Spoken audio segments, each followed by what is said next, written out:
It is time to launch your store. After many steps that we've been taking before, currently, only you and those who know the password are able to access to your store. You can change and remove your online store passwords whenever you're ready to launch your store. Now, from Shopify admin, go to online store and then click on Preference.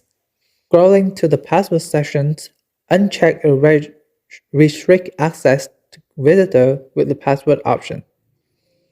After that, click Save.